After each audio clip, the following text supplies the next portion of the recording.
Welcome to another edition of the Winning Drive. You want to call it the championship drive, baby. I know. I messed up. And my man called me out on it last week. Monday too. No, coach, it is. It should be. We try to get the winning drive. Hey, no, we already got it, baby. It's a championship drive. We get a championship mindset. So that's the unofficial name of the show. Coach already coined it. Yeah, that's what we do. You thought I was just being really wise. I did. I just totally screwed it up. Honestly, I thought you were being a coach, and a coach is like, no. We got to have a winning. We got to have a check. I wish. I wish I was smarter than that, but I just screwed it up. Hey, well, you know what? Sometimes happy accidents, baby. Happy accidents. I like it. Championship drive, winning drive. Hey, whatever you refer to it, that's what you want. But we're having a good time with the show. I haven't introduced everybody. We got my man CJ Vogel. He's one of the hardest working human beings I know in this industry, working hard for y'all. So we appreciate CJ Vogel, man. He is a valuable member of the On Texas football family. There's no doubt about it. I was a fan before CJ became a member of the On Texas football family, and we became teammates. But now I'm an even bigger fan because I know how the man works, ladies and gentlemen, and he works hard. Also a man who works very hard. He's also a former high school football coach at Capel, Brownwood, Belton, Burnett, Rotan, also with those Yellow Hammers. He was a college football player at Abilene Christian, also coached there in 2 different stints, was also on the staff at the University of Texas with multiple head coaches there for 5 different seasons. And now you can catch his work at ShipleyRanches.com. Hey, I'm still sporting that Shipley Ranches hat too. Yeah, I see you are. I wore it this morning, Coach. I wore it this morning for the show, my whole morning show. I was sporting it. It would just match my ensemble perfectly. Ladies and gentlemen, it is Coach Bob Shipley. What's going on, Coach? How y'all doing? When you see me do this, I'm either sipping a drink or spitting tobacco, whatever you think. Hey, I've had some friends get that mixed up too, that drinking cup and that tobacco spitting cup, and that ain't no good for nobody, man. That's bad business. Little Jordan Shipley was 5 years old and made that mistake too, man. To this day, he can't stand tobacco. So mission accomplished. There you go. Once again, great parenting too. Hey, I'm a great dad. Hey, CJ, what's going on, brother? How you doing? Yeah, I've been glued to the couch this morning, man. All this March Madness, this basketball going on. It's one of the best days of the year for me. I know, Coach, I heard you were, I was on the couch too. Morning hours, huh? I was on the couch too, but I was sleeping. Yeah. March Madness. Yeah, my idea of March Madness is driving through Central Texas looking at bluebonnets. Say it ain't everybody's thing. I totally. I'm sorry. That. Hey, that's all right. But you played a lot of things. But I ain't a basketball man. Hey, the Longhorns are playing tonight. That's all Coach needs to know. The Longhorns are playing Colorado State tonight. We'll be off. We'll be done with. We're gonna get through before the game. Matter of fact, we're gonna expedite this thing a little bit. We'll cut it off kind of a tad early just to make sure you got plenty of time to get ready for the game. Texas men's basketball playing Colorado State tonight. Tomorrow, I believe the women are playing Drexel. Tomorrow, that's gonna be an Old Testament style butt whipping though. That's we really gotta break that down. This will be actually that will be old. The ladies are gonna they're gonna put it on Drexel.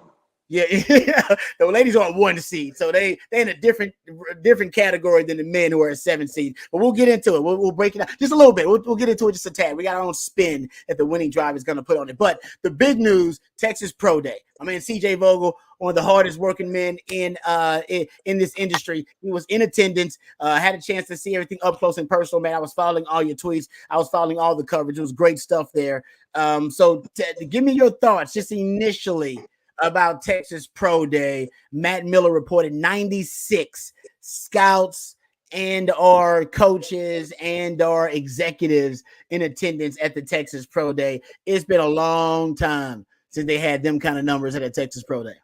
Yeah, we'll start there because the way that they have it set up, right as you walk into the bubble, there's a table to the right for media where you go in and you check in, you get your credentials, and so you sit behind a rope there that's right in the end zone of the bubble, right as you walk in, and from where you are as a media member to the door to the field where everybody is taking place or stretching or getting ready to do their drills on the field, that's where all the scouts and coaches and execs have to walk through.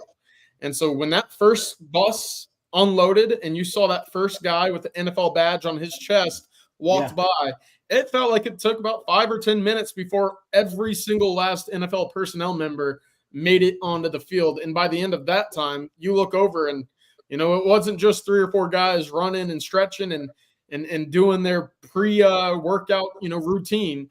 It was almost an entire parade. You know, there was a whole bunch of different colors on the field. Teams were represented. I made the mistake of wasting my time I had my checklist on my phone. I was like, all right, as a new guy walks in with a new roster or a new team, I'm going to cross them off. Like, I got to see which coaches are here. Yeah. There was 96. You know, there was over 90 coaches.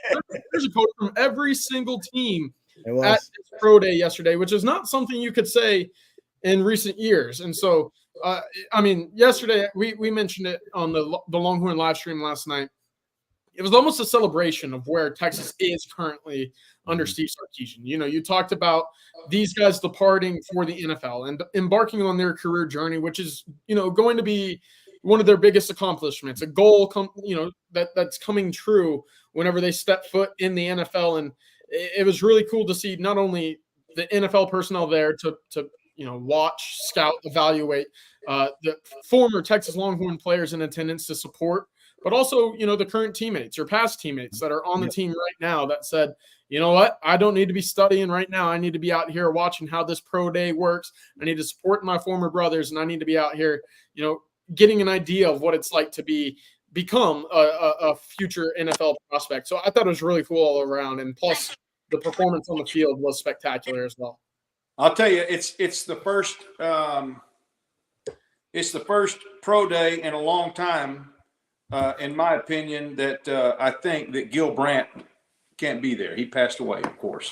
But Gil Brandt, long time innovative. He innovated scouting. I mean, he's the first one to really go in depth into it, and I always enjoyed my visits with him there. He's been at every pro day that I've ever been a part of. Gil Brandt was there.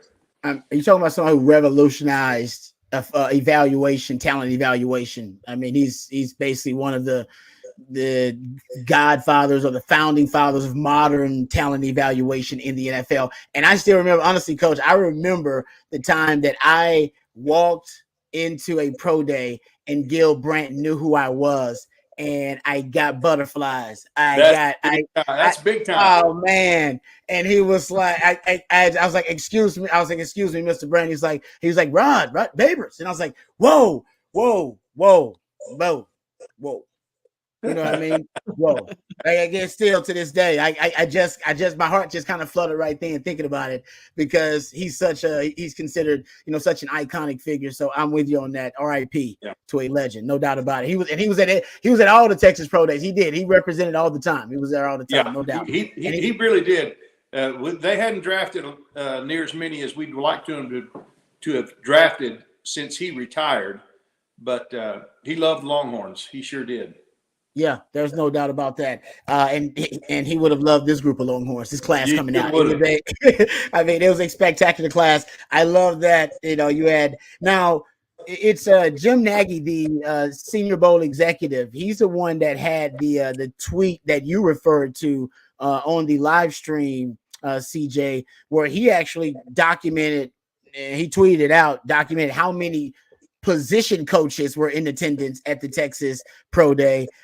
He said there were 11 wide receiver coaches at the Texas Pro Day. You're talking about a third of the NFL that decided, now we're going to send our wide receiver coach there to see the Texas wide receivers, Xavier Worthy and A.D. Mitchell. That was the Giants, the Patriots, the Vikings, the Ravens, the Colts, Steelers, Jets, Texans, Chargers, Bears, and the Eagles all sent theirs. And the second position group that had the most NFL representation, of course, the defensive line, Saints, Bears, Raiders, Jets, Colts, Vikings, Saints. So 7 defensive line coaches from the NFL came to the Texas Pro Day.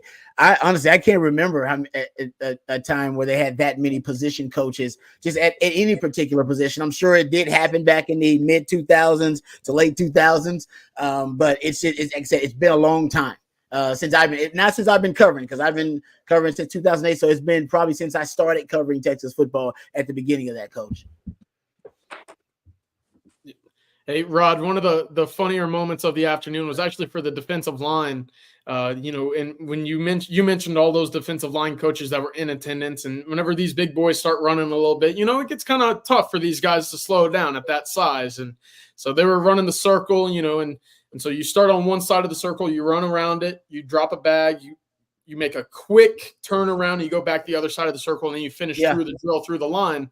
Yep. Well, when these coaches are evaluating, they like getting close. They like, getting a very close look on what a lot of these prospects look like. And I think one scout got a little too close, because when Byron Murphy finished through the line, I tell you what, the look in his eyes whenever he saw 300 pounds coming right at him at that speed, I assure you, he was not standing there when Tavondre Sweat took the next rep at 370 or 367. It was full steam ahead, and I think his face went a little white when he saw what was coming down the tracks. Yeah, it was scary, but no. But to your point, it was not only interesting how intently these position coaches were watching a number of these players, but also the head coaches. There were 3 head coaches there yesterday: Shane Steichen of the Indianapolis Colts, Mike McDaniels of the Miami Dolphins, and of course Zach Taylor of the Cincinnati Bengals. And right now, you're probably looking around of that group thinking, pretty good teams across the board. The Indianapolis Colts, new, young, fresh quarterback. Obviously, Sam Ehlinger in the mix as well. The other 2 in the AFC, you anticipate them being in the playoff mix for a while. And I wonder why they're there. You look at where the Bengals pick. They just lost.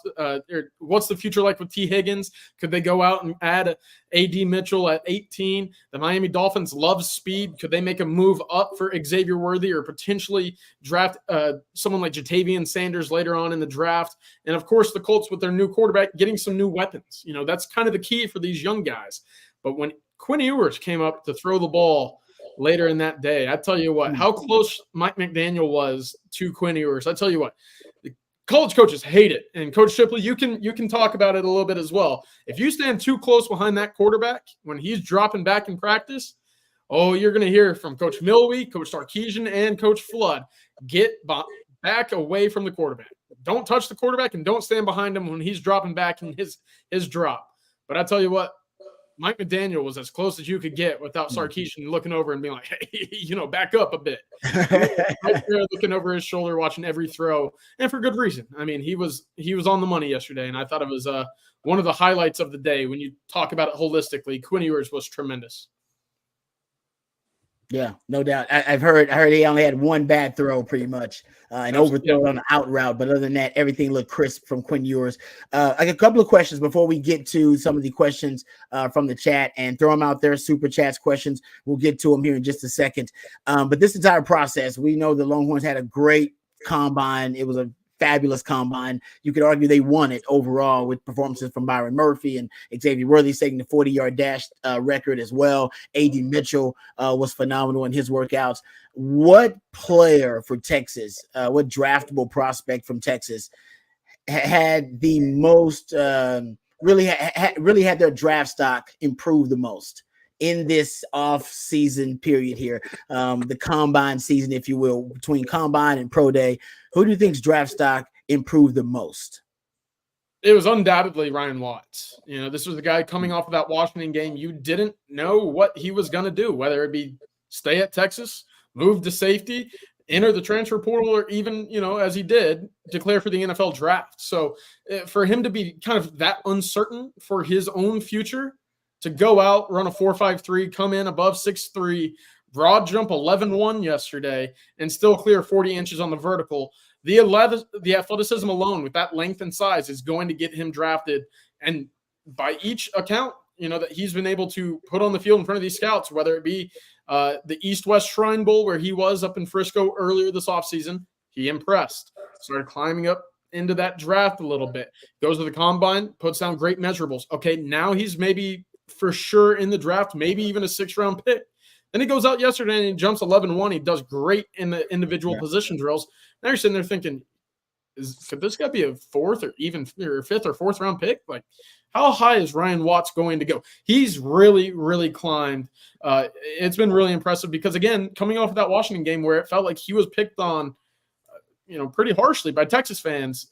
I mean, I didn't necessarily think he was going to be a for sure lock for the NFL draft. But as we talked about, Rod, with the NIL part of the draft kind of keeping a lot of those fringe guys in school.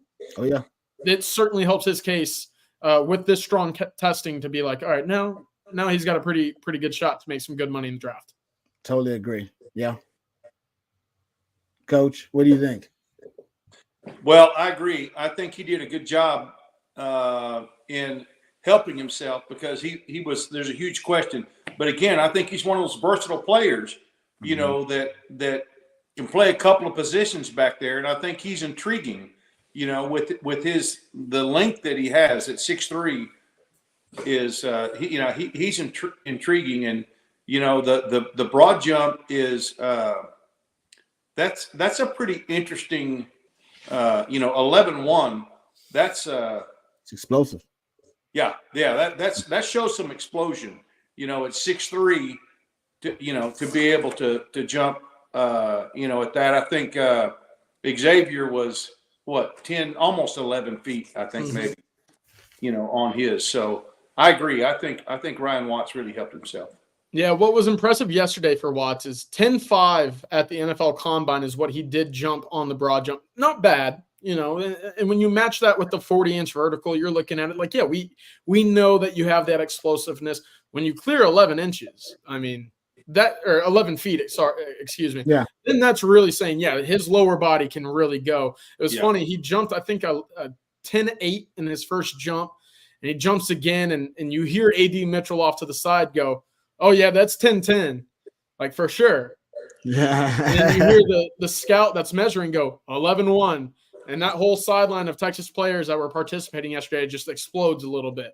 It was really cool to see. I mean, we've talked about how that culture's changed, and as these guys depart to the NFL, they're no longer going to be on that same group, but they've been a part of that same brotherhood, and that support's still going to be there down the road. So it was really cool to see them one last time sit back and say, all right, we're going to be there for each other and support each other once again. Yeah, and that hey, 11. I want to say one thing, Rod. Go ahead, CJ. What about the bench press? Yeah. What about Keelan Robinson? Hey, that's a good one, Coach. Where did that come from? That's a good one. It is. Hey, Coach Shipley, tell me what you can use with a guy that runs a 4.42 and can bench 20 pounds. God. Especially when it comes to his return ability too. Can you find a spot for a guy like that on your field? There's no doubt. I don't know that he helped himself as much as Ryan did, but I mean that's an eye opener. You look at, obviously, we don't like to talk about the negatives, but it is reality. JT Sanders didn't have a great bench press. I mean, no. And for Keelan to come in and bench over twice as much. It's a crazy stat, and I think maybe people are going, hey, this guy's got some athleticism.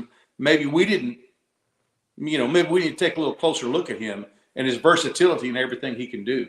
Yep. And I thought that was a good point on Jatavian. And Rod, I wanted to get your thoughts a little bit because we've seen Jatavian Sanders be a menace on the field. We know what he can do. We come in expecting him to be that number 2 tight end, probably by a good margin. And then, I think it's safe to say yesterday wasn't the numbers that we were expecting, and I'm sure NFL scouts were probably thinking the same thing. How concerning is that for you, for a guy to broad jump 9'8", 9'6", I want to say?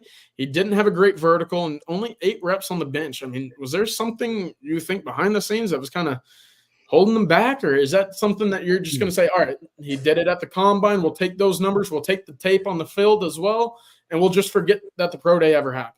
If you're a scout and you like JT Sanders, and then you've obviously watched the testing and seen the measurables and you're disappointed, you got to go back to the film and you got to do some further investigation on him and his football character and his work ethic and why that would be the case.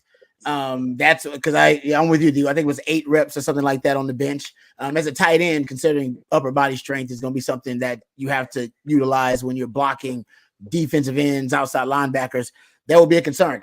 I will say that he is great when it comes to being able to win one-on-one battles in coverage. Mm-hmm. His catch radius is outstanding. His contested catch ability is outstanding. He has a unique ability to position himself against defenders, to almost like a basketball player, to be able to basically box guys out when he's catching footballs as well. So I think he's a 5-star football player, not a 5-star athlete. And there is a difference. All right, hey, Rob, this is a guy that doesn't test well in school, but still finds a way to get, the 6-figure high-paying job right out of college somehow. You're like, that exactly. He never went to class. He didn't tutor. He didn't do anything. And yet he's still up there Goldman Sachs on, You know an NFL player when you see an NFL player, right? I said the same thing about little Jordan Humphrey. I was like, well, he's an NFL player. And he was like, well, man, he ran like a 4.7. I was like, yeah, but man, the guy can play. I mean, he just can play, and he's still making rosters. How long has little Jordan Humphrey been in the league now? Making rosters, and he ran a 4.7. They still didn't really know what to do with it. It's like, well, he's too slow to put on the outside, and he's not big enough to be an actual tight end. I guess we can flex him. We can move him around, and and Sean Payton, I think, loves him more than anybody. Yeah, because he is a guy that's got that versatility. So, I mean, if you can play, you can play. I was thinking about Colin Johnson because he ran a slow 4, and I was like, man, Colin Johnson can play. That guy can win one-on-ones. He's amazing. When in 50-50 balls, he turns into 70-30 balls. So I think JT Sanders like that. So he definitely did improve his draft stock. I think if you really like JT Sanders, which I'm sure a lot of scouts do, you go back to the film and then you go do more kind of investigative research and due diligence on him as a player. And then you'll find out he's a great leader. And you'll find out that he works his butt off. And maybe there's a reason that he had an injury or something that he stopped lifting for a while. Like, I don't know. I have no idea exactly why he would have such a subpar bench press, because it was for an athlete like him. But he's not, like I said, he's not a 5-star athlete. He's a 5-star football player. Yep. And like I said, there are some guys who are both, and there are some guys who are one or the other. Well, my thing with him is I'm afraid that there are some teams that may pass on him. Thinking about the way the tight ends have to. They've got to be able to block, And as we've talked about before, I think probably in our first show on Monday, the scouts are, some of them, especially the inexperienced scouts, the scouts that haven't really developed a name for themselves, they're looking for a reason not to draft a guy. And so there are going to be some teams, they're going to mark them off their list because of the bench press. But the teams that are able to get past all that, and like you said, Rod, he's not a 5-star athlete, but he is a 5-star player. He has great body control. He can catch the ball in traffic as good as any tight end we've had since 2007 or 8. I mean, he's the real deal. Somebody's probably going to wind up getting a steal on him because some teams are going to back off and see that and go, man, I got a guy up here in Wisconsin or whatever that can do 20 reps, and we need that kind of strength to be able to play in our division. Yep. And so I think somebody's going to wind up getting a steal on him because some teams are, unfortunately, they're going to mark him off their list, for until a later round. Yeah, I think him and Sweat are like that. I think Sweat came in heavier. Sweat came in at 367. He's at 366 at the cover, but he looks great. Yeah, exactly. But he looks great moving around. He really does. He carries it really well, and it's almost amazing to watch him move at kind of the rate that he does and move with the agility that he does at that size. But there are some teams, kind of like you just said about JT Sanders, coach, are like, nah, he ain't got the upper body strength to be a great blocker yet. And we ain't got the time. We're not investing in him. So, he can get his upper body strength together and then teach him how to be a great blocker. Some teams may be willing to do that. Some teams won't. Same thing with Devondre Sweat. Some teams will go, nah, that'd be too much of an outlier at that size in our system. Not going to work. And then some teams will go, man, he's actually perfect for our system. He's the perfect outlier for us in our system.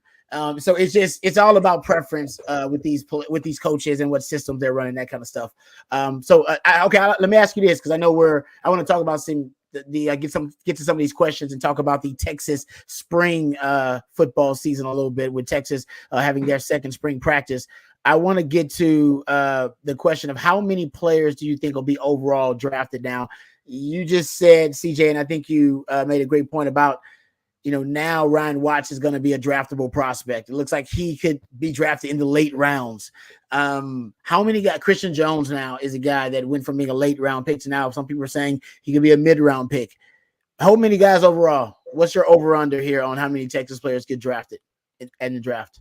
I think now you can look at 8 for sure. And I think 9's a real possibility now. 8 for sure. 8 for sure. I think Ryan Watts is in. Christian Jones is in. Those are for sure. Those are maybe the 2 question marks, maybe the 2 guys that you didn't know for sure coming out of the season.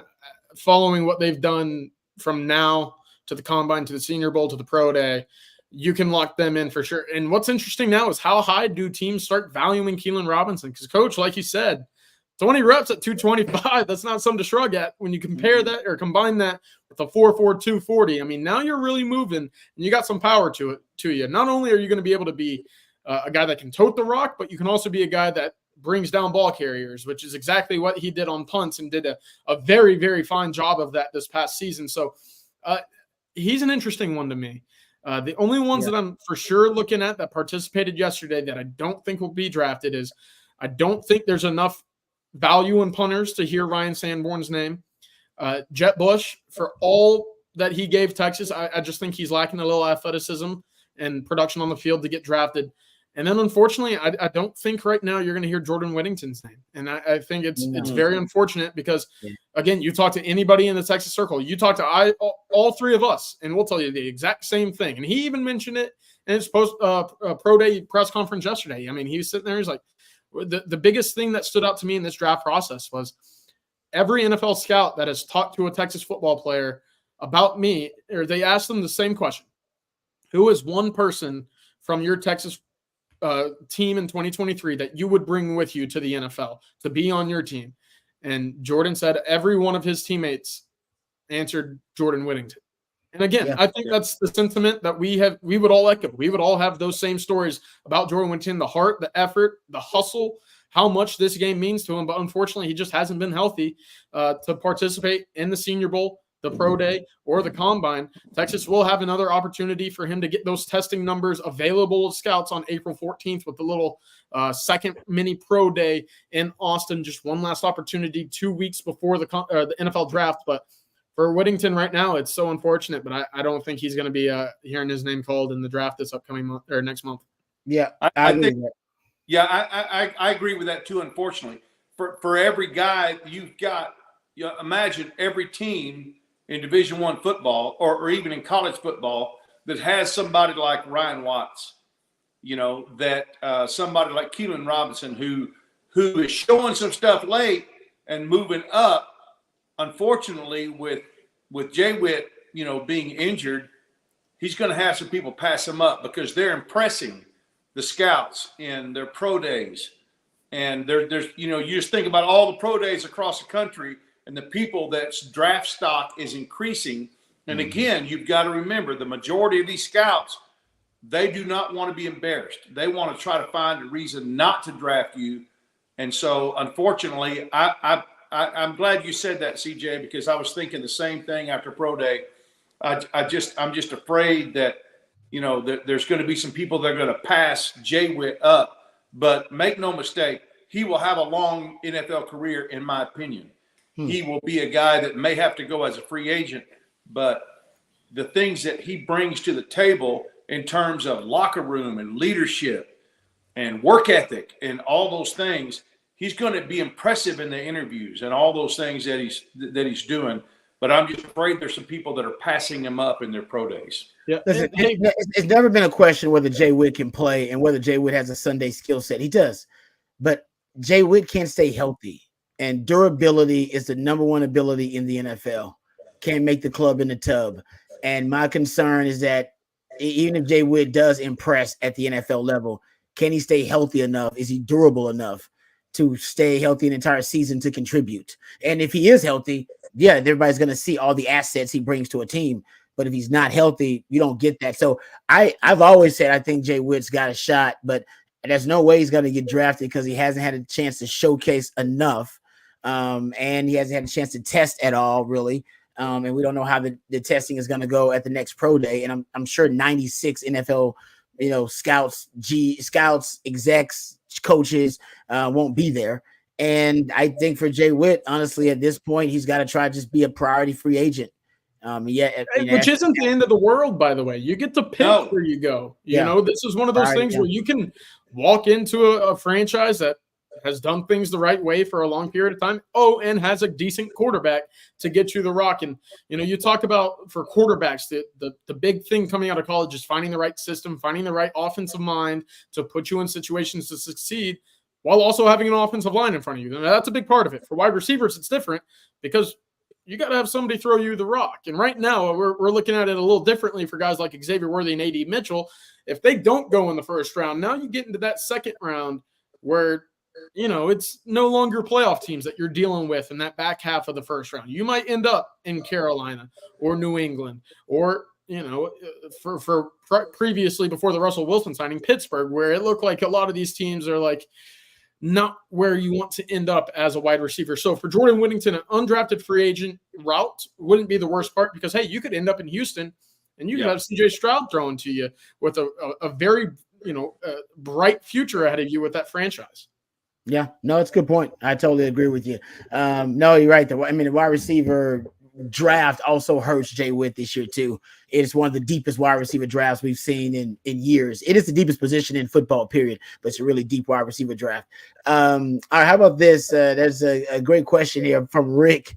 Rick says, is it a coincidence that Mike McDaniel was at the Texas Pro Day? The Dolphins run an RPO offense and Tua's contract ends in 2024. CJ, you talked about how close Mike McDaniel was to the workout of Quinn Ewers. And, I'll say this also about Quinn Ewers and about Tua. Quinn Ewers and Tua do have one thing in common. Well, I guess they had a couple of things in common because both of them worked under Sark too.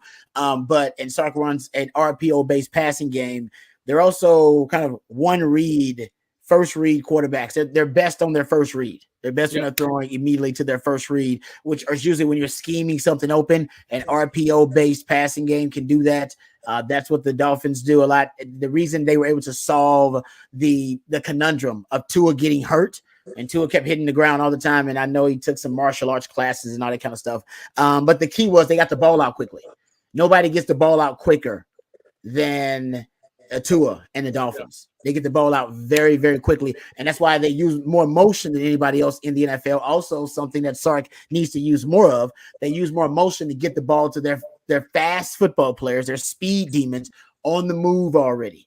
That cheetah motion they use all the time. And Sark uses a lot of targets to motion too. They should use more of it. So there are some commonalities, especially since Sark, he very much admires the Mick Shanahan coaching tree. And Mike McDaniel. I told you guys my prediction for the next coaching clinic was going to be Mike McDaniel. I said, no, he's going to bring in Mike McDaniel for the next coaching clinic, man, because he's bringing him in not just to help out the Texas high school coaches and everybody, but I think he's bringing them in selfishly because he wants to pick their brain for about a couple hours. So I think I'll tell you, Mike McDaniel's going to be the next one. Blackstradamus is right on that one. All right, let's get to. So go ahead. No. Okay. Any other thoughts, CJ, on Pro Day before we move on talking about the the current Texas team and talking about that the Texas spring football season that's going on right now? Yeah, one last thing. Football Junkie actually had a comment about Jaylen Ford and his 40. I did not see an official number. I was sitting as close as I could to the scouts just to get an idea. The time that I had with my unofficial hand was about the mid 4.7s, so 4.75. I'm not entirely sure what everybody else had. I'm not entirely sure if that's exactly where Jaylen Ford wanted to be, but he did have a good day. Otherwise, in my eyes, I thought he moved very well. He caught the ball well in drills. It looked like he could cover, change direction, turn and run. He looked good in space, which I think was one of those big question marks when you compare him to what DeMarvion Overshown did the year before. coming out of Texas. His strength was being able to move in space laterally up and down the field, having that safety background that really worked to his advantage. You saw him go round 3. Jaylen Ford, I don't think he's going to have those testing numbers that DeMarvion had. But I think, round 4 is probably a safe expectation for a landing zone right now for Jaylen Ford. That's a guy that I feel like is going to have an NFL career regardless of wherever he's drafted. I think he'll last longer than the average. I think the average right now is 3.5 years. I think he's got signs a second contract in the NFL. And I think Jaylen Ford's an NFL player. And the 4.7, I mean, that's for a linebacker. As long as he showed he's got a decent baseline athletic profile as a linebacker, his film is fantastic. His football IQ and football intelligence are through the roof. That's what's going to keep him on NFL teams. That's what will get him reps in the NFL. I feel good about Jaylen Ford. I know he's going to get drafted in the middle rounds. Maybe even he'll drop to some later rounds, depending on what the other linebacker class looks like.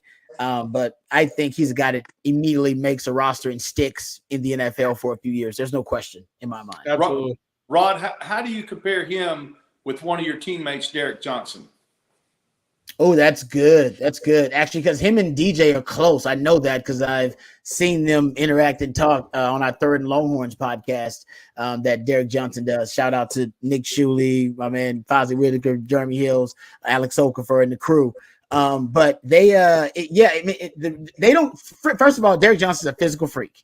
He is. He's a physical freak. That's a dude that will put on a show at a combine or a pro day. I haven't looked at his testing numbers, but Derek Johnson put on a show.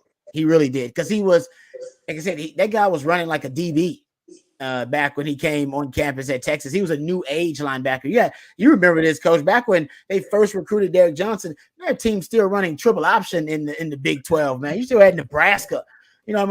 Texas still had a fullback. We still had like Chad Stevens and Matt Trissel back in the day. We still running fullback football, man. It was very different. And then Mike Leach came and totally just terraformed. Yeah, he said, no more of that. We're hucking. Yeah, exactly. And then everybody followed suit. It was like, that looks like a better idea than what the hell we're doing.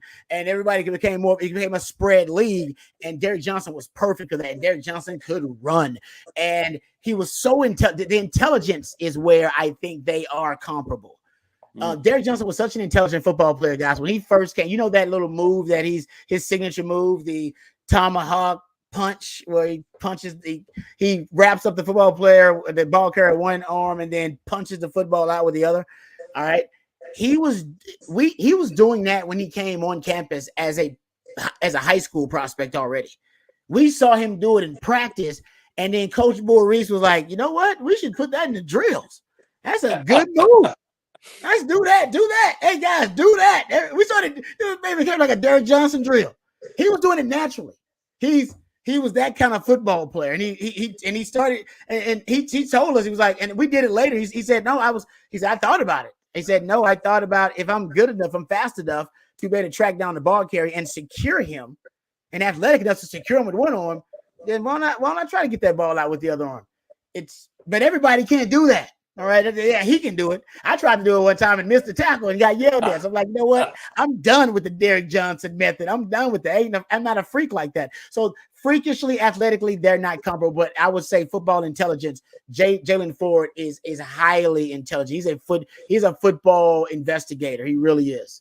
I was wondering about that because they both the thing that reminds me of how he reminds me of DJ is they both seem to be at the right place at the right time.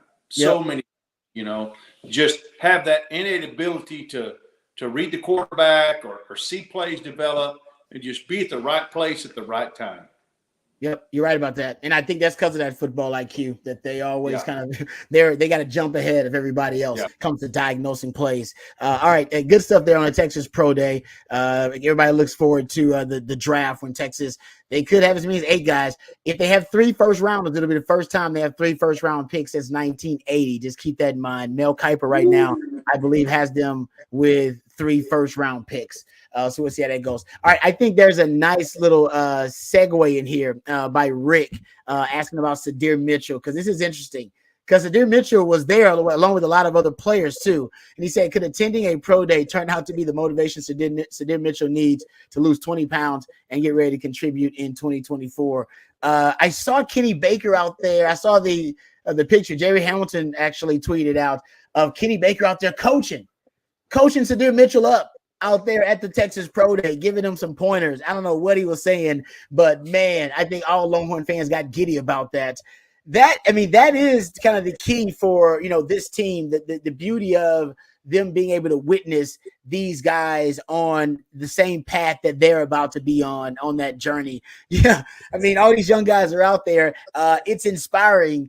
And this team this young team that Texas has right now, and this is a good question that you threw out there, CJ. I think it's interesting and we should discuss it. How many of the guys who are going to be obviously draft eligible, and how many of the guys who are seniors and their eligibility being done with, how many of them are at Texas Pro Day next year? What does that look? There were how many total, CJ? Were there 12 or 30? I guess with Quinn Ewers, he wasn't one of the prospects that was draft eligible, but would he make 13 prospects working out? He would have been 14. They added 14, okay. Jet Bush and Ryan Sanborn to the list, who were not at the combine. So Quinn would have been technically 14, but you can probably anticipate a number very similar next year to what we saw this year when it comes to the number of participants. And again, probably the number of NFL executives and scouts coming in. Again, because it's different when quarterbacks are throwing, right? Especially guys that you expect to be in the top end of the NFL draft. ESPN had their entire crew out in Los Angeles yesterday to see Caleb Williams throw during his pro day. And we all know where he's going to end up, right? Like, you don't need the question of, is Caleb Williams going to be your number one? Is the team going to trade up? No, it's been written in stone now for a while. He's going to the Chicago Bears with Quinn. And depending on how this upcoming season goes, there's going to be that question of, is he worthy of being that number one guy?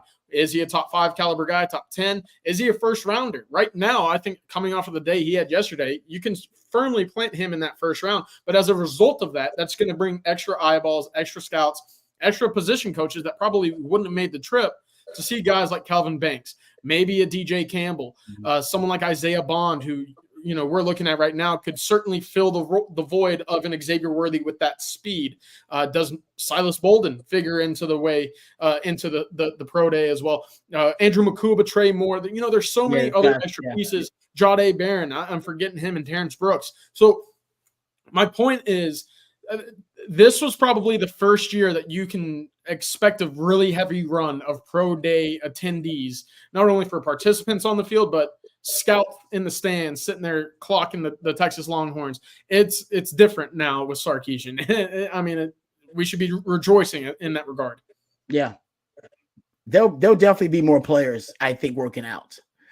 We don't know how many underclassmen. We know it'll be Kelvin Banks. The question is how many underclassmen, but based on just the guys whose eligibility is up, and I haven't went through and counted all the guys, I think the guys who are trying to keep hope alive, right? Those guys too, right? The guys who are trying to make their dream happen. They may not be on anybody's big board like a Jet Bush, but they're trying to make the dream happen and keep hope alive. And we've seen those, by the way. Yeah. We've seen plenty of guys take that route. It's a tougher route to travel, but we've seen guys be able to do it.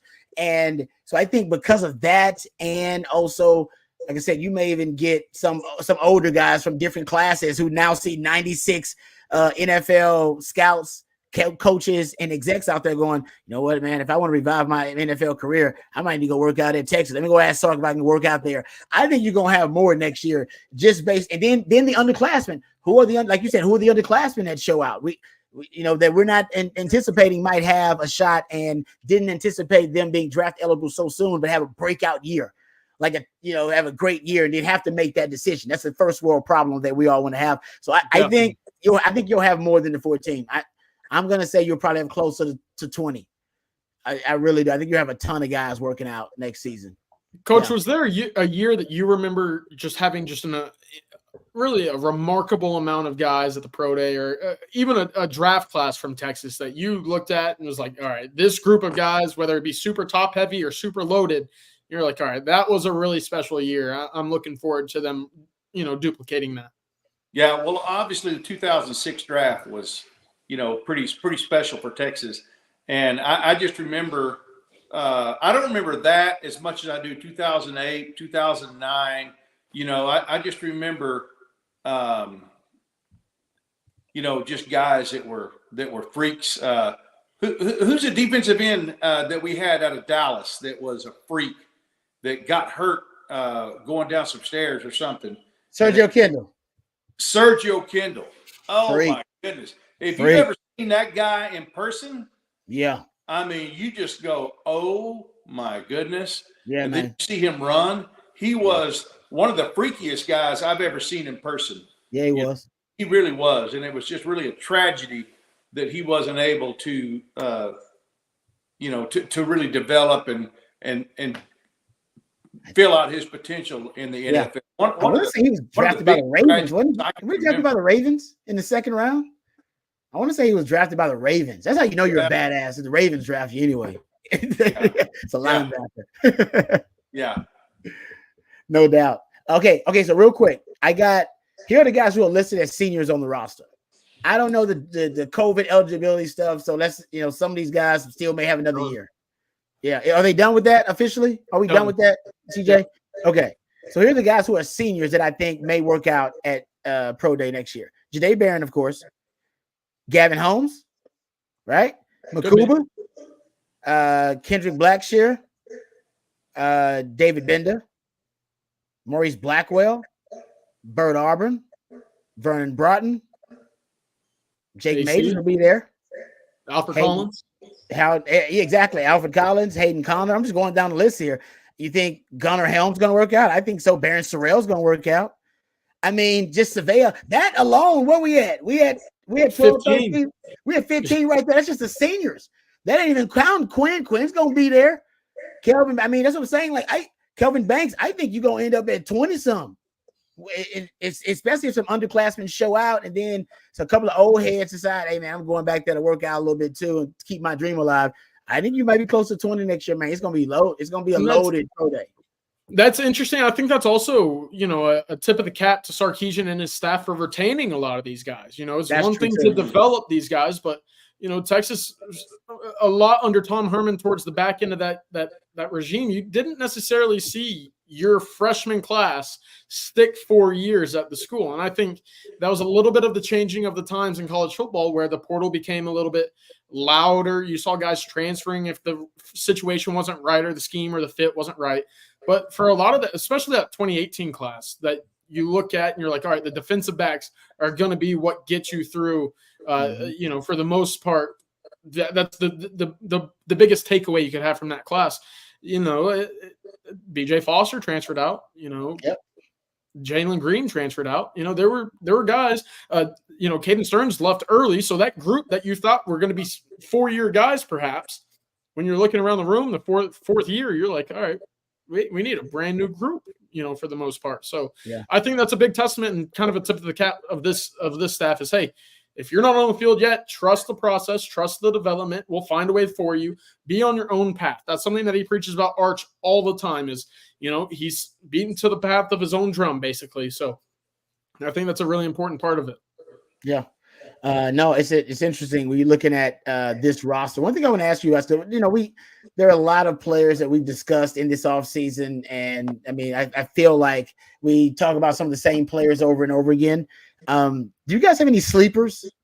Got any sleepers? Which is basically someone we don't talk about that you think will end up being an impactful player, that'll end up being someone who makes an impact on this team that we have not talked about, and this spring you start to see them ascend a little bit and make a name for themselves?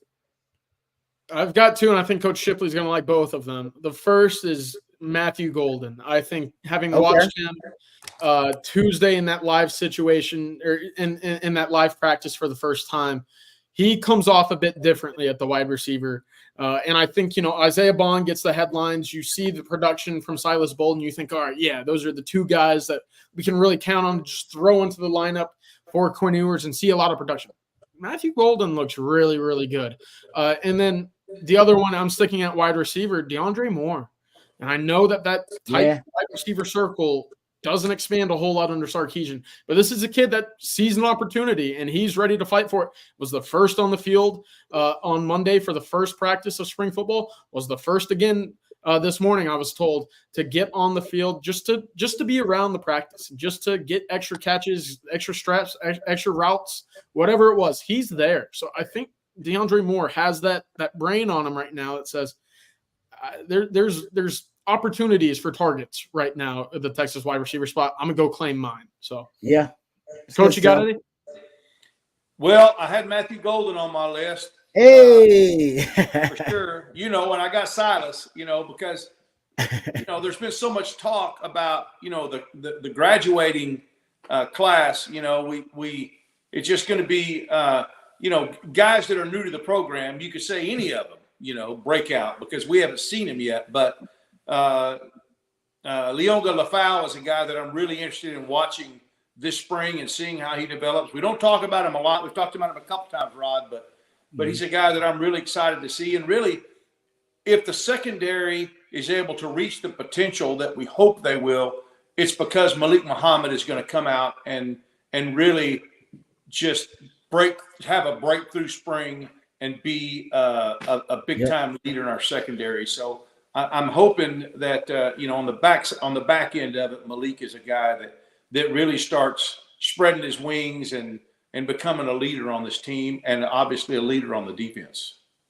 I want to answer that too, but before we do, my man CB, Chris Bennett, had a great question that relates to both of you guys' answer to sleepers. You both chose Matthew Golden, and then CJ, you also went to DeAndre Moore, the wide receiver. He wants to know who are in Sark's rotation of starting wide receivers in 2024. We know Sark usually has a set rotation and sticks with it. I have been on the record. I do think Sark, for the first time at Texas, expands his wide receiver rotation and circle of trust. I think it's 5, as many as 5. It could be more. I think it will be. I think Matthew Gold is going to crack it. Both of y'all are right about that. Are we going back to the Tom Herman days, Rod? Come on, man.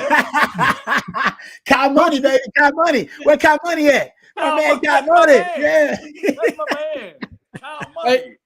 I do think there's going to be an opportunity to see as many as 6. Will that be the case? I don't think so, because, again, like we've seen with Sarkisian, I mean, when you have Ferraris, why are you sitting back thinking, all right, I need to drive my Nissan Juke, And that's not a discredit to any of the guys on the roster, but especially last year, when you look at 2 first-round wide receivers and a guy that's been in the program for 5 years, what's the need to throw in an inexperienced freshman or a guy who missed his entire last year due to injury?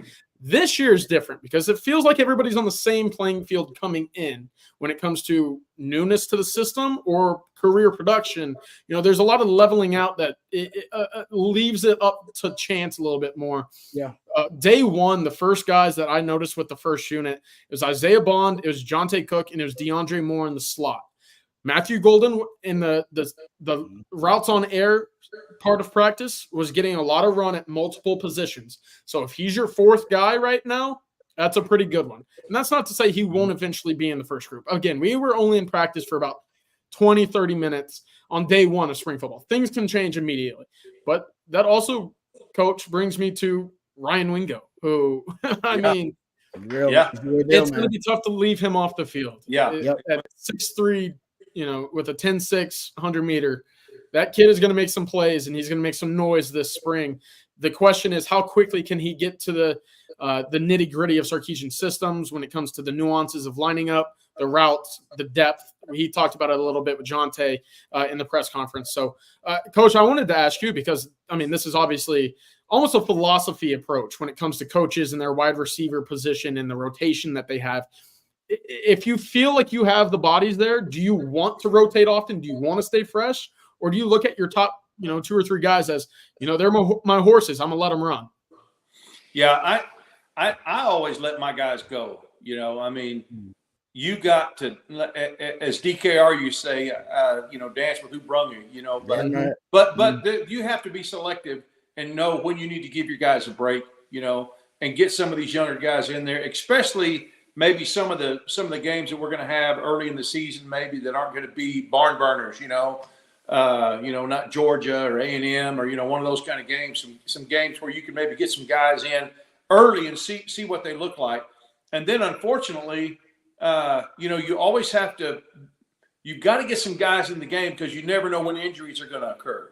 Yep. And it would be a shame to be 5-6 games into the season and have one of your big dogs go down, and you haven't developed guys, playing them strategically in certain situations in a game from time to time, getting them some reps, seeing what they can do live, on Saturday night. I think that's going to be huge. You've got to play. The chances are you're not going to get through the whole season with your top 4 receivers. It's just probably not going to happen. You're going to have hamstrings. You're going to have shoulders. You're going to have some stuff, and so you're going to need 5-6 guys that can take it to the house and be go-to guys for you. So you have to strategically find a way to work them in the game. But I just, I don't like some of the years when I was there when we just took guys. I mean, they had the hot, you took them out and put somebody else in for a few series. I don't understand that. I just think you go with the guys that have the hot hand, and then you strategically play those other guys in there, get them some reps when you can, so that the game is not so big when they do have to be called on because of an injury or something. That's a good point. Yep. Yeah. And I think it does change when it comes to receiver coach by receiver coach or head coach and coordinator. It's one of those philosophy things. But, hey, if you got dudes, let those dudes play. I think, Rod, you'll say the same thing at DB. You don't want to come out. If that's your spot, you want it out of spring, you want it out of fall camp. That's your spot. You want to get on the field, you want to go make plays. But speaking of wide receiver, and I agree with you guys about the rotation. So even it's the safety, it bothers me. It bothers me when there doesn't seem like there's a method to it, or a rhyme or a reason to it situationally. It seems like they're just rotating for the sake of rotating. That I don't like. But so I agree with you, Coach, on that. But Dance with What Brung You, one of my favorite quotes from the late great DKR. We are about to embark though on a kind of a golden era of wide receivers at the University of Texas, football-wise, right? We just talked about how deep that group is. I mean, I saw this stat from LHN. It's a great stat. If you look at wide receivers drafted in the first 50 picks in the modern NFL draft, Lamb Jones in 1980 went 2nd overall. My former teammate Roy Williams went 7th overall, twice my teammate with the Detroit Lions too. In 2004 went 7th overall. Cotton Spire in 1971 went 38th overall. That's it. Not many. In terms of the top 53. And you may have 2 go in the first round. You definitely going to have 2 in the top 50, but you may have 2 go in the first round overall. So we're about to embark on a kind of a golden era of just how deep they are at wide receiver. Obviously, Coach Shipley, you know about how deep Texas can be at wide receiver when Jordan, your son, is out there basically building his legacy. I'll throw this out there. I haven't told you this, Coach. I don't know if you've heard me say it. I do believe he's the GOAT of wide receivers at Texas. I'll just throw it out there. I think he's the GOAT. I think he's the all-time greatest. I think he's number 1 on my list. And I played with Roy Williams. I think Jordan Chip is the GOAT. Because stat-wise, they're very close. But my man Roy Williams never scored a touchdown in the Texas OU game, I don't believe. So can't be the GOAT if you never scored against OU. You got to take a look at how guys play in big games. Exactly. Guys that can stand up in big games. Those are the ones, but I don't like, especially since I have a son in that. I don't like to get into that. I get it. Who's going to be this and that? How would you rate? They all really. Jordan was there at the perfect time for him. He was. Okay, with Colt. Okay, with Quan Cosby, with Greg Davis, it was a perfect time for him to be there and fit in the system with what they were doing. Yep. And that's what I'll always appreciate about it. I think it was a God thing that Jordan and Colt and all those guys wound up there at the same time, because they just fit. Everything fits so well. Yes. And for the first time since then, I'm seeing it again. I'm seeing guys that are in a system that just fits, and it just works for them. So I don't know that it's fair to start comparing them. Cotton Spire, I mean, the dude back in, I didn't really watch. I probably watched him play on TV. I don't remember it, but he was the man. I mean, he in that system at that time, he was the guy. And to say that he wouldn't be today, I don't know. But I just think it's really exciting that we finally have a group of big-time NFL potential guys, first-round picks, and that's exciting to me. And success breeds success. We just have to keep it going. You remember in the 2010 season, the drop-off that we had. We had a new quarterback. We had a whole new group. Well, not a whole new group of receivers, but Quan finished up in the season of 2008. That was his senior year. He went on to the Bengals. 2009 was a year that Colt and Jordan were seniors, and we played for the national championship against Alabama in the Rose Bowl. The season after that, somehow we'd got complacent in our recruiting, and we just didn't have the guys after that. That's what I love about what Sark and the staff are doing. They're continuing to fill that room with some of the best players in the country and some of the best players in the history of Texas football. And that just fires me up. Mac also changed the offense too. That's true. That's true. He wanted to go more. Big impact on him. He tried to go to an offense where we could pound the ball, but you had a bunch of guys that were recruited from high schools and coaches. Exactly. For years. They were taught, those linemen were taught to retreat every snap, to pass block. They weren't taught to come off the ball with a flat back and blow guys off the line like Georgia and Alabama and all those people, Auburn, were doing back then. And so he tried to change it in 1 year, and it just didn't work. That's what I love about Sark, the continuity of the staff, the level of recruiting. You can never become complacent. That's what I love about Nick Saban too.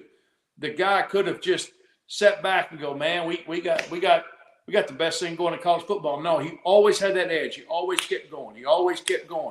And bringing in the best guys, and not only that, the best coaches in the country, the best recruiters in the country, and then the best guys that maybe aren't on the coaching staff, that are in the strength staff, that develop those guys. And I love every aspect of our program at this time, the way we're recruiting guys, the way we're coaching them, the schemes that we're in, and maybe more than anything, the way they're being developed. It's good stuff, Coach. And thank you to my man CB out there, my man CB, Chris Bennett, with the man. Chris Bennett could be on this show. He's a legend. Run circles around us. Hey, he's a legend, man. Everybody knows CB. Everybody in the Longhorn family knows CB. I don't know why he had to move off to the West Coast like he did. Hey, we still love you, CB. He's still tied in though. He's still tied into family. Time. I don't know why he's getting up early as hell too to listen to different shows. He's on a different clock. My man is still committed, but that's what the family's all about. We appreciate you, CB. Okay, CJ, you got a couple of questions here for you real quick. Patrick Smith threw this in a while ago. He wanted to know if we can discuss how Billy Walton looked. He said he's heard good things. Also, does he have a chance at playing time this upcoming season? You actually have some tidbits on this. Yeah, he was a guy that I wanted to watch a little bit. I was, whenever we divvied up work Tuesday between Bobby and Jerry and I at practice, I was like, hey, give me the D-line. I want to go out and see what these guys got. The guys like Colin Simmons, Trey Moore, the returners of Ethan Burke and Barron Sorrell, they kind of steal the headlines at edge. And then you see Colton Vostok back on the field. So you're like, okay, he looks pretty good at 6'6", 255. He looks like an edge should look. But, hey, Billy Walton, he can move. And I think that's something that is in his bag a little bit more than some of the guys that are in that room right now, is that athleticism. And you saw it at South Oak Cliff when he was a back-to-back state champion there. He's very quick to the backfield. His thing is it's going to take or at least it has taken a long time for his body to get up to speed. That's a big part of playing in the SEC, especially off the edge. You've got to get that armor that we've talked about at times when it comes to CJ Baxter, even Quinn, when it comes to just adding that extra muscle. And at the edge, when you're playing the trenches, you can't go in there at 230, 240 and expect to have continual success unless you're an absolute freak. And right now, Trey Moore's at 245. He'll get up to 250. He'll play there. Billy Walton, to me, when I see his ball get off, we talk about it, BGO, it's quick. And I'm not sure if he'll be a big part of this rotation this year. Again, there's a lot of bodies in front of him. That's expected to be the strength. But as we talked about earlier, a great strength of this staff is keeping the young guys in the program to develop and mold and let them become the players that these coaching staffs want them to become. And so by the time that they are juniors and they are seniors, they can walk in and immediately say, all right, we're going to be game changers now. And I think Billy Walton's kind of on that trajectory now. Yeah, no, it's good stuff there, CJ. And also, a quick one for you from Football Junkie. He said, CJ, was that Lafau, Leonga Lafau, in the picture you took on Twitter with the guys? How does he look physically? I know that's Coach, actually. That's one of his sleepers, Leonga Lafau. Hey, Coach, I'm right there with you. I love Leonga Lafau, and I took that photo earlier at the Pro Day. That's Jaden Blue out in the back right as well. I did not realize that at the beginning of the photo, but Colton Vosick on your left, Leonga Lafau, and the gray hoodie. That's Anthony Hill right there. Someone said he looked like a bouncer at a club, and I tell you what, he certainly does. When you walk by him, he's one of those guys that you don't ever want to get in a street fight with, because he is 6'3", 240, and he's every bit of it, and that's DeAndre Moore on the right. Leonga Lafau, to me, I mean, he's one of those guys, and Rod, you got a chance to talk to him a little bit on 3rd and Longhorn. Yeah. I mean, he is as cool, calm, and collected as you will come across. And yeah, he is. Coming from, Hawaii, you kind of understand why that's the case. You walk around barefoot, you see him with the flip-flops right there. But, man, he looked impressive. And he's dropped about 8 pounds since last year. He's around 228, 230 last year. I think he's right at 220 at the moment. So he looks like he can play the part. If you want to get back up to 225, I think that would be the perfect height and weight for a guy to play the middle of your defense right there at linebacker. And, Coach, I know you're a fan of him. He's looking good in practice, moving well. Yeah, I can't wait. I think he's going to be a guy that when he's finished, everybody's going to know how to pronounce his name. Yeah. That's a great point. Yeah, you're right. Longhorn fans, they will learn it. They will learn it. If you're good enough, they will learn it. Oh, yeah. Yeah, I like that. Okay, I like this question, too. I know we're getting close to ending this thing, so if you got a couple of questions, throw them out there. We'll try to answer them before we get out of here, because I want to get at least my man CJ's thoughts about the game tonight, Texas, Colorado State. Jeff, this was early on. Jeff said, sorry if it's been covered.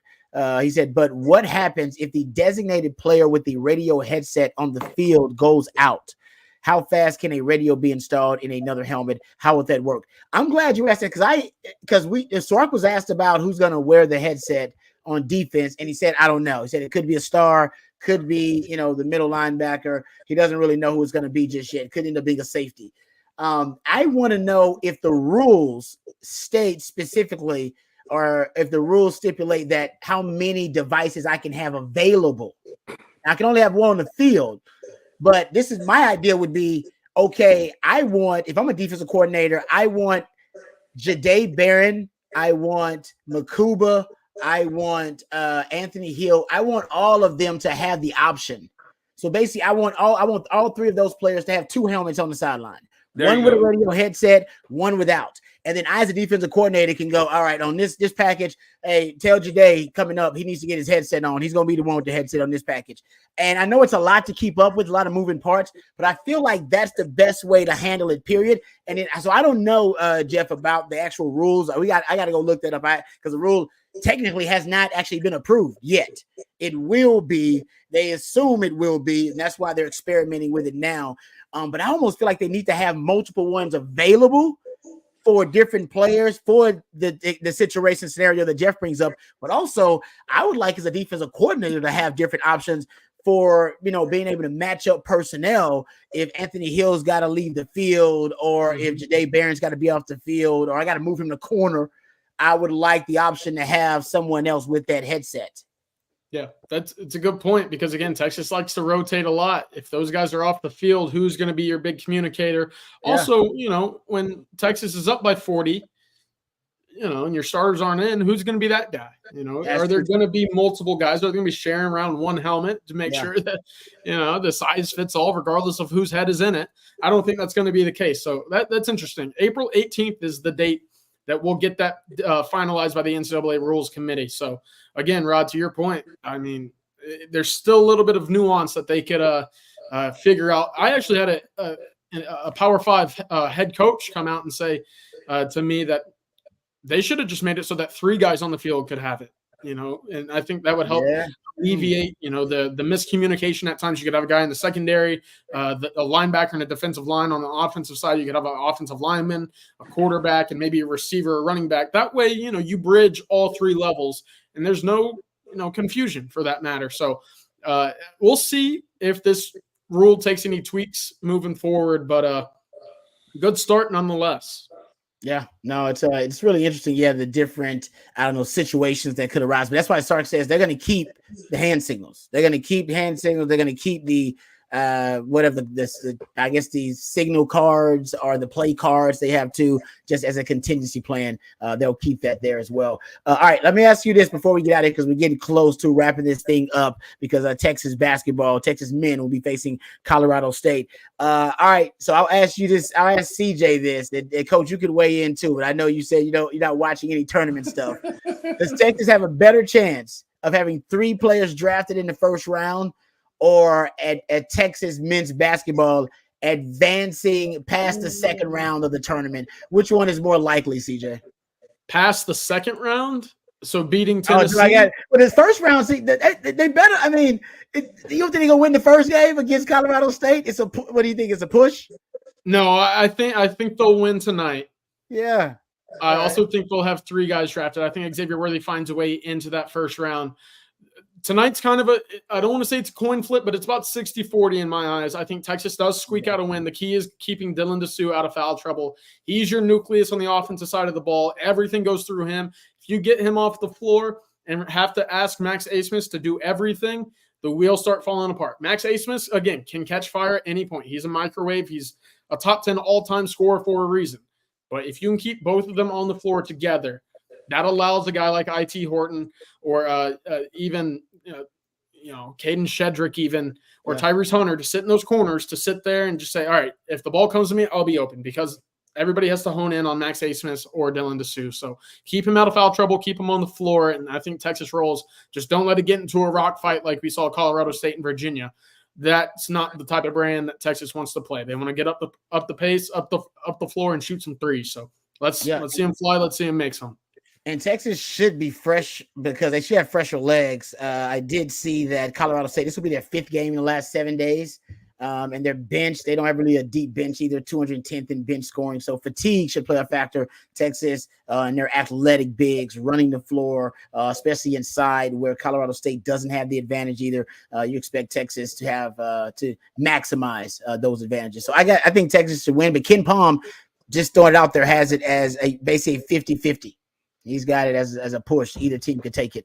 So there you go. Texas basketball discussion. Oh, Cisco, real quick. Cisco Diaz wants to know how Sorrell is looking. I think he's going to surprise a lot of people. I didn't give my sleepers. My sleepers actually were Ethan Burke and Barron Sorrell. Because nobody's talking about Ethan Burke and Barron Sorrell because we're talking about Trey Moore coming in, talking about young Colin Simmons, and those guys deserve a lot of praise. But Ethan Burke was great last year. I think he was the team lead in sacks last season, even with missing some time. Ethan Burke's got a great frame, and I think he's got some natural pass rushing ability. Barron Sorrell has just been building each year. It kind of reminds me of the Christian Jones kind of trajectory and developmental path, where every year he gets a little bit better, just every year a little bit better, transforms his body just a little bit more. So those are the 2 guys we're sleeping on, I think, because we don't talk enough about Ethan Burke or Barron Sorrell. Those are the 2 defensive ends you got coming back. We talk more about the guys they're adding to the mix without the assumption those guys are going to take a huge leap. So there you go. Thank you, Cisco, for the question. All right, any closing comments, Coach, you got for the people out there about Texas football, about anything? Yeah, well, we're talking about basketball. I'm here for this right here. This is what I'm here for, right here. I know it. I don't even want to act like I care about that other stuff. I'm just here for the football. Hey, I feel like you too. I'm the same way, Coach. I try to show some love to the other sports, and it's all good. Hey, Texas playing, I want to win. But I don't know much about it. So I'll turn it over to you guys. Let you guys take it. Now, it is called On Texas Football for a reason. You're right, Coach. Stay on task, guys. Stay on task, all right? Keep the main thing around here. We know that. But let's football season 12 months out of the year, baby. We're Austin, Texas. You're damn right. We can't waste them. You're right about that. That's right. CJ, you got any closing comments for the people out there? No, should have some big visitors. Brandon Brown coming to campus for the first time with his family. That'll be Friday afternoon. So we'll have updates throughout the weekend. A couple other visitors, expect some offers potentially to be extended as well. So we'll keep you posted on Texas football. All right. Thank you, guys. Thanks to CJ. Thanks to Coach. You guys did a great job as always. Thanks to all the folks out there. Coach, you got something to say? Go ahead. Yeah. I just want to throw out one thing. just condolences to the McCoy family. Tomorrow we're going to lay to rest Daddy Burl McCoy, Colts and Case's grandfather, who was an incredible man. He was 91 years old, passed away in Merkel, Texas. He was a coach. He was the first of the McCoys that was a coach. He was a head track coach at Abilene Christian. He was a head girls basketball coach. He coached Colt's mother. So Colt's mother was a great basketball player. Wow. Transferred, I believe, from Louisiana Tech. She's from Dunwoody, Georgia. Transferred, I think, Louisiana Tech, and then to ACU. Burl McCoy coached her, and then Burl said, "Hey, Brad, got somebody on the team. I think you might want to ask out." And so, thank goodness he recruited her, and he talked Brad into, or talked her into going out with Brad. I'm not sure how that worked, but anyway, he was a great coach and a great man, a great Christian man, and we're laying him to rest tomorrow at Merkel. So condolences to the McCoy family, because he was a patriarch of an incredible family. Yeah, thoughts and prayers with him. Thank you, Coach, for that message. Great stuff, Coach. Yeah, that's really good stuff there. And that's fantastic stuff. All right. Well, appreciate that, Coach. We appreciate all the knowledge you always give us, all the wisdom. Appreciate you, CJ, and all your hard work. Matthew behind the scenes. Shout out to Matthew. This thing could not happen without him. He's the real MVP. And shout out to you folks for all your participation. Love all the questions. We consider On Texas Football to be a family, La Familia. So we appreciate you being part of the community. And until next time, we'll be back Mondays and Thursdays around 4:15 to 5:30. That's when we'll have the winning drive, aka the championship drive, baby. All right, hopefully that's right. The championship winning drive. There we go. Until next time, for my man Matthew, for my man CJ, for Coach, and for On Texas Football, hook 'em.